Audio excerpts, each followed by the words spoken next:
భర్త ఆదాయం రెట్టింపు కావాలంటే భార్య చేయవలసిన 10 పనుల గురించి ఈ వీడియోలో తెలుసుకుందాం. కాబట్టి వీడియోని ఎక్కడ కూడా స్కిప్ చేయకుండా పూర్తి వరకు చూడండి. భర్త ఆదాయం రెట్టింపు కావాలంటే భార్య తప్పకుండా చేయవలసిన 10 ముఖ్యమైన పనులు. లక్ష్మీదేవి మీ ఇంట్లో పీట వేసుకొని కూర్చుంటుంది. భర్త ఆదాయం రెట్టింపు అవ్వాలంటే భార్య తప్పకుండా చేయవలసిన పనులు ఇవే. ఏ భార్య అయితే ఈ వస్తువులు తూచా తప్పకుండా పాటిస్తుందో వారి ఇంట్లో లక్ష్మీదేవి పీట వేసుకొని కూర్చుంటుంది అని తాళపత్ర నిధి అనే గ్రంథంలో ఋషులు చెప్పారు. భార్య ఎప్పుడైనా సరే భర్త మంచినే కోరుకుంటుంది. అలా భర్త మంచిని కోరుకునే భార్యలందరూ కూడా ఈ నియమాలు పాటిస్తే తప్పకుండా భర్త సంపాదన విపరీతంగా పెరుగుతుంది. భర్తకు అదృష్టం, ఐశ్వర్యం కలిసి వస్తాయి. ఇంట్లో ధనం మిగిలాలి అన్న, ఆర్థిక సమస్యలు పోవాలన్నా, భర్త సంపాదన పెరగాలి అన్నా స్త్రీలు కొన్ని తప్పులను అస్సలు చేయకూడదు. కొన్ని నియమాలను పాటించాలి. అవి తాళపత్ర గ్రంథంలో చెప్పారు. మరి ఆ నియమాలు ఏమిటో ఇప్పుడు మనం ఈ వీడియోలో వివరంగా తెలుసుకుందాం. ముందుగా అందరూ ఈ వీడియోకి లైక్ చేయండి. అలాగే ఈ వీడియో మీకు ఏ విధంగా ఉపయోగపడుతుందో కామెంట్ చేయండి. భర్త సంపాదన విపరీతంగా పెరగాలంటే భర్త ఇంటి నుండి బయటకు వెళ్ళిన ఒక ముహూర్త కాలం పాటు భార్య బట్టలు ఉతకకూడదు. అంటే మీ భర్త ఇంట్లో నుండి ఆఫీస్కి కావచ్చు, లేదా వ్యాపార స్థలానికి కావచ్చు, అంటే మీ భర్త ఆఫీస్కి పనికి వెళ్ళిన తర్వాత ఒక ముహూర్త కాలం పాటు బట్టలు ఉతకకూడదు. ముహూర్త కాలం అంటే ఒక గంట పాటు కనుక భర్త బయటకు వెళ్ళిన గంట వరకు బట్టలు ఉతకకూడదు. అలాగే భర్త ఇంట్లో నుండి ఏ పని మీద బయటకు వెళ్ళినా వెంటనే ఇల్లు ఊడవకూడదు. చెత్త ఇంటి బయట వేయకూడదు. కొంతమంది స్త్రీలు భర్త ఆఫీసుకి వెళ్ళగానే వెంటనే ఇంట్లో ఉన్న చెత్త అంతా కూడా తుడిచి డస్ట్బిన్లో వేస్తారు. కానీ అలా కూడా చేయకూడదని శాస్త్రం చెబుతుంది. అలా కాదని భర్త వెళ్ళిన వెంటనే ఇల్లు తుడిస్తే భర్త సంపాదన పెరగకపోగా తగ్గిపోతుంది. కాబట్టి భర్త బయటకు వెళ్ళిన తర్వాత ఒక గంట పాటు ఇంట్లో చెత్త ఊడవకూడదు. స్త్రీలందరూ ఈ విషయాన్ని గుర్తుపెట్టుకోండి. గంట తర్వాత ఇల్లు ఊడ్చుకోవచ్చు. అలాగే భర్త సంపాదన పెరగాలంటే భార్య ప్రతిరోజు ముఖానికి పసుపు రాసుకోవాలి, కాళ్ళకు కూడా పసుపు రాసుకోవాలి. ప్రతిరోజు కాకపోయినా కనీసం శుక్రవారం రోజు అయినా సరే పసుపు రాసుకోవాలి. పసుపులో యాంటీబయోటిక్ ఉండడం వల్ల ఎటువంటి క్రిములున్నా దరి చేరనివ్వదు. ముఖానికి పసుపు రాసుకోవడం వలన మొటిమలు కూడా రాకుండా సహాయపడుతుంది. ముఖం కాంతివంతంగా ఉంటుంది. అలాగే భర్త బాగుండాలంటే స్త్రీలు తప్పనిసరిగా పాపిట్లో కుంకుమను ధరించాలి. చాలామంది ఆడవారు కుంకుమ బొట్టు పెట్టుకోవడానికి ఇష్టపడరు, కానీ పాకెట్లో కుంకుమను ధరించరు. కేవలం పెద్ద ముత్తైదువులు మాత్రమే పాపిట్లో కుంకుమ పెట్టుకోవాలి అనుకుంటారు. అలా అనుకోవడం తప్పు. పెళ్ళైన ప్రతి స్త్రీ కూడా పాపిట్లో కుంకుమ తప్పనిసరిగా ధరించాలి. లక్ష్మీదేవి స్థానాలలో పాపిడి ఒకటి కనుక స్త్రీలు ఖచ్చితంగా కుంకుమను పాపిట్లో ధరించాలి. చాలామంది ఆడవారు కుంకుమ బొట్టు పెట్టుకుంటారు, కానీ పాపిట్లో కుంకుమను ధరించరు. కేవలం ముత్తైదువులు మాత్రమే పాపెట్లో కుంకుమ పెట్టుకోవాలి అనుకుంటారు. అలా అనుకోవడం తప్పు. పెళ్ళైన ప్రతి స్త్రీ కూడా పాపిట్లో కుంకుమ తప్పనిసరిగా ధరించాలి. లక్ష్మీదేవి స్థానాలలో పాపిడి ఒకటి కనుక స్త్రీలు ఖచ్చితంగా కుంకిట్లో ధరించాలి. అలాగే భర్త బాగుండాలంటే స్త్రీలు చేతికి తప్పనిసరిగా గాజులు ధరించాలి. అలాగే తలలో పూలు ధరించాలి. గులాబీ పూలు, మల్లెపూలు, చామంతి పూలు, ఇలా ఏదో ఒక పూలు పెట్టుకోవాలి. అలాగే భర్త బాగుండాలంటే స్త్రీలు ఎప్పుడూ మెడలో మంగళసూత్రం ధరించాలి. అలాగే కాలికి మెట్టెలు పెట్టుకోవాలి. ఇలా పంచ మంగళాలు ధరించాలి. ఇంటి క్షేమం కోరుకునే స్త్రీలు సంధ్యాకాలంలో నిద్రించకూడదు. ఉదయం 6 గంటల నుండి 7 గంటల మధ్యలో ఉండే కాలాన్ని, అలాగే సాయంత్రం 6 నుండి 7 గంటల మధ్యలో ఉండే కాలాన్ని సంధ్యాకాలం అంటారు. ఈ కాలంలో పొరపాటున కూడా స్త్రీలు నిద్రించకూడదు. ఎందుకంటే స్త్రీని గృహలక్ష్మి అని పిలుస్తారు. స్త్రీలనే కాదు, ఈ సమయంలో ఎవరూ కూడా నిద్రించకూడదు. పూర్వకాలంలో చక్కగా ఉదయం 6 గంటలకు నిద్రలేచేవారు.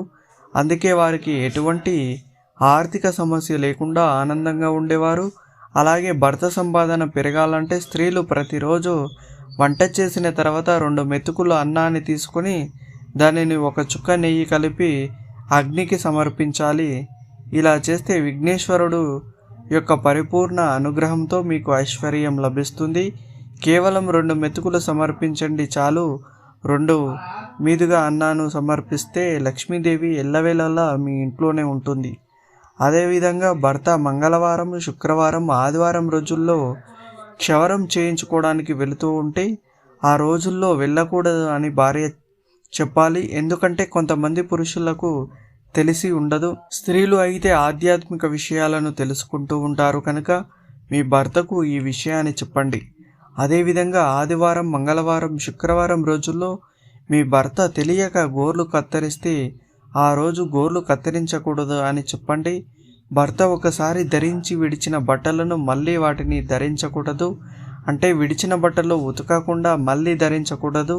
అలా కాదని ధరిస్తే మాత్రం లక్ష్మీదేవి మీ ఇంటి నుండి వెళ్ళిపోతుంది.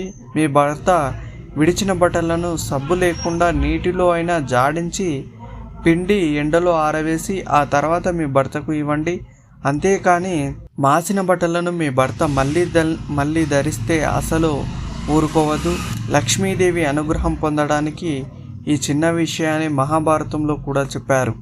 అలాగే భర్త సంపాదన పెరగాలంటే స్త్రీ ప్రతి శుక్రవారం రోజు లక్ష్మీదేవిని ఆరాధించాలి. ఎన్ని పనులు ఉన్నా సరే శుక్రవారం రోజు ఉదయం, సాయంత్రం 2 పూటల లక్ష్మీదేవిని ఆరాధించండి. చక్కగా దీపంలో ఆవు నెయ్యి లేదా నువ్వుల నెయ్యిని పోసి దీపారాధన చేయండి. గులాబీ పూలు, మందార పూలు, తామర పూలు, చామంతి పూలు ఇలా మీకు దొరికిన పూలతో అమ్మవారిని పూజించండి. ఎండు ఖర్జూరాలు అమ్మవారికి నివేదనగా ఉంచండి. ఆ తర్వాత తప్పకుండా కనకదార స్తోత్రం, శ్రీ సూక్తం చదవండి. ప్రతి శుక్రవారం మీరు కనకదార స్తోత్రం, శ్రీ సూక్తం చదవడం ప్రారంభించారు అంటే అతి కొద్ది కాలంలోనే ఇంట్లోకి అష్టైశ్వర్యాలు, సకల సంపదలు వస్తాయి. ఇది పరమ సత్యం. ఎవరైతే ప్రతి శుక్రవారం కనకదార స్తోత్రం చదువుతారో వాళ్ళు కుబేరుడితో సరిసమానంగా సరితూగుతారని, అంతటి సంపదలు పొందుతారని జగద్గురువు ఆదిశంకరాచార్యుల వారు చెప్పారు. కనుక ప్రతి శుక్రవారం కనకదార స్తోత్రం చదవండి. అమ్మవారికి ఖర్జూరాలు నైవేద్యంగా పెడతారు కదా, ఆ ఖర్జూరాలను తీసి పూజ పూర్తయిన తర్వాత ఒక డబ్బాలో దాచి ఉంచండి. మీ భర్త ఇంటి నుండి బయటకు వెళ్ళేటప్పుడు చక్కగా మీ భర్తకు కుంకుమ బొట్టు పెట్టి ఆ ఖర్జూరాన్ని మీ భర్త చేతిలో పెట్టి తినమని చెప్పండి. ఆయన తిన్న తర్వాత ఒక గ్లాస్ మంచినీళ్ళు ఇచ్చి చిరునవ్వు నవ్వుతూ క్షేమంగా వెళ్ళి లాభంగా రండి అని సాగనంపండి. ఇలా చేసినట్లయితే లక్ష్మీదేవి ఎప్పుడూ కూడా ఇంట్లోనే ఉంటుంది. ప్రతి శుక్రవారం అమ్మవారికి పూజ చేసేటప్పుడు తల్లి, నా భర్తకు ఆరోగ్యాలు ప్రసాదించు, అలాగే నా ఆరోగ్యాలు ప్రసాదించు, నా భర్త సంపాదన రెట్టింపు అయ్యేటట్లు అనుగ్రహించు తల్లి. భర్త బాగుండాలంటే భార్య చేయవలసిన పనులు ఇవే కనుక స్త్రీలు ఈ నియమాలను పాటించి మీ భర్త, పిల్లలతో కలిసి ఆనందంగా జీవించండి. అలాగే స్త్రీలు పుట్టింటికి వెళితే తల్లి దగ్గర నుండి ఏదో ఒక వస్తువుని తెచ్చుకుంటారు. ఎంతో ప్రేమగా తల్లిదండ్రులు కూడా కూతురుకు కావలసిన వస్తువులు సమకూరుస్తూ ఉంటారు. కానీ మహిళలు పుట్టింటి నుండి పొరపాటున కూడా ఈ వస్తువులను తెచ్చుకుంటే భర్తకు హాని జరుగుతుంది. అంతేకాదు అత్తారింట్లో కష్టాలు ఎదురవుతాయని పండితులు చెబుతున్నారు. కనుక ఈ వస్తువులను పుట్టింటి నుండి అస్సలు తెచ్చుకోకండి. మరి ఆ వస్తువులు ఏమిటో ఇప్పుడు ఈ వీడియో ద్వారా మనం తెలుసుకుందాం. ఆడవారు పుట్టింటి నుండి తప్పనిసరిగా ఒక వస్తువును అత్తగారింటికి తెచ్చుకోవాలని శాస్త్రం చెబుతుంది. అది ఏంటంటే తల్లిదండ్రుల ప్రేమ. ఆడపిల్లలు ఎంత కావాలంటే అంత ప్రేమ ఆ తల్లిదండ్రుల దగ్గర నుండి తెచ్చుకొని అత్తామామల దగ్గర చూపించాలి. అత్తవారింటికి వెళ్ళిన తర్వాత వారిని తల్లిదండ్రులుగా భావించాలి. అత్తామామలు కూడా ఆమెను కన్న కూతురి కంటే ఎక్కువగా చూసుకోవాలి. కాబట్టి మహిళలు పుట్టింటి నుండి ప్రేమను తెచ్చుకొని అత్తారింట్లో ఆ ప్రేమను పంచాలి. పుట్టింటి నుండి తెచ్చుకోవాల్సిన వాటిలో ఇది చాలా ముఖ్యమైనది. అలాగే పుట్టింటి నుండి కొన్ని వస్తువులను కూడా అత్తవారింటికి తీసుకురాకూడదని శాస్త్రం చెబుతుంది. ఆడపిల్లలు పెళ్ళైనప్పటి నుంచి ఆ అమ్మాయి ఇంటి నుండి అత్తగారింటికి ఏదో ఒకటి తీసుకుని వెళుతూ ఉంటారు. ఎప్పుడైనా పుట్టింటికి వెళ్ళిన వెంటనే కనిపించిన కొత్త వస్తువుని చూస్తే ఇది నా కోసమే, ఇది నాది అంటూ వస్తువులు తన కోసం తీసుకుంటూ ఉంటారు. ఇది సాధారణంగా ఆడపిల్లలకు పుట్టింటిపై ఉండే హక్కుగా భావిస్తూ ఉంటారు. అలా తీసుకొని వెళ్ళే వస్తువుల్లో కిరాణా సామాన్లు, బంగారం, ఇంటి అలంకరణ వస్తువులు, తినుబండారాలు, అమ్మ చీరలు, నగలు వంటివి ఎక్కువగా ఉంటాయి. కానీ ఇలా అమ్మ ఇంటి నుండి కొన్ని వస్తువులు తీసుకు వెళ్ళకూడదని పెద్దలు అంటూ ఉంటారు. మీరు ఇంతకుముందు పుట్టింటి నుండి ఈ వస్తువులు తెచ్చుకుంటే వెంటనే వారికి తిరిగి ఇచ్చేయండి. మరి ఏ వస్తువులు తీసుకోకు వెళ్ళకూడదు ఇప్పుడు మనం తెలుసుకుందాం. దాని వలన మీ పుట్టింటికి అత్తారింటికి మధ్య కలిగే ప్రభావాలను అరికట్టడం. సాధారణంగా పెళ్ళైన ఆడవారు పుట్టింటికి వెళ్ళి వచ్చేటప్పుడు చాలా రకాల వస్తువులు తెచ్చుకుంటూ ఉంటారు. అందులో ముఖ్యంగా కొత్త దుస్తులు, స్వీట్లు, మసాలాలు, కిరాణా సామాన్లు, కారళ్ళు, పచ్చళ్ళు, ఇలా అమ్మగారు ఇంటి నుండి సామాన్లు వారి జ్ఞాపకంగా తెచ్చుకుంటూ ఉంటారు. అలాగే ఆడపిల్ల పుట్టింటికి వచ్చినప్పుడు ఏదైనా వస్తువు అడిగితే చాలు ఎంత ప్రేమగా తల్లిదండ్రులు ఆ వస్తువును ఇస్తారో, అంతేకాకుండా పుట్టింటి నుండి తీసుకో ప్రతి చిన్న వస్తువు మీద ఆడపిల్లలకు ఎంత మమకారం ఉంటుంది. పుట్టింటికి ఆడపిల్లలకు ఉన్న సంబంధం విడదీయరానిది. అయితే పుట్టింటి నుండి తెచ్చుకోకూడని వస్తువుల్లో మొదటిది పదులుగా ఉండే వస్తువులు. కత్తెరలు, కత్తులు, చాకులు, సూదుళ్ళు, కత్తిపీట లాంటి వస్తువులను ఎప్పుడు కూడా పుట్టింటి నుండి తీసుకొచ్చుకోకూడదు. అలా తెచ్చుకుంటే భర్తకు శాంతి ఉండదు. అంతేకాదు పుట్టింటి నుండి మట్టినింటికి మధ్య విభేదాలు ఏర్పడతాయి. చిన్న విషయాలు కూడా పెద్దగా గొడవగా మారి సలహాలు ఏర్పడతాయి. కాబట్టి పదునుగా ఉండే వస్తువులు, ఇనుప వస్తువులు పుట్టింటి నుండి ఆడవారు అస్సలు తెచ్చుకోకూడదు. పలుగు, గుడ్డలి ఇలాంటి వస్తువులు కూడా ఎట్టి పరిస్థితుల్లోనూ పుట్టింటి నుండి అత్తవారింటికి ఆడపిల్లలు అస్సలు తీసుకెళ్ళకూడదు. ఇలా చేశారంటే మాత్రం మీకు గొడవలు కలుగుతాయి. అత్తారింటి నుంచి పుట్టింటికి దారి అనేది లేకుండా పోతుంది. కొంతమంది అమ్మాయిలు, కూతుర్లు మసాలా సామాన్లు, వడియాలు ఇచ్చి పంపిస్తారు. అలాగే పండించిన లేదా చౌకగా వచ్చిందని చింతపండును కూడా ఇస్తూ ఉంటారు. కానీ చింతపండును అలాగే ఉప్పును పొరపాటున కూడా పుట్టింటి నుండి స్త్రీలు తెచ్చుకోకూడదు. తెలియక చేస్తే భర్తకు అనారోగ్య సమస్యలు వస్తాయి. పుట్టింటికి మెటీరియల్కు మనస్పర్ధలు వస్తాయి. పుట్టింటికి మెట్టినింటికి మనస్పర్ధలు వస్తాయి. వీటితో పాటు బియ్యం కొలవడానికి వాడే డబ్బాలు, అలాగే చాట, రోళ్ళు, రోకలి వంటివి కూడా పుట్టింటి నుండి అస్సలు తీసుకోకూడదు. అలాగే తిరగలని కూడా పుట్టింటి నుండి తెచ్చుకోకూడదు.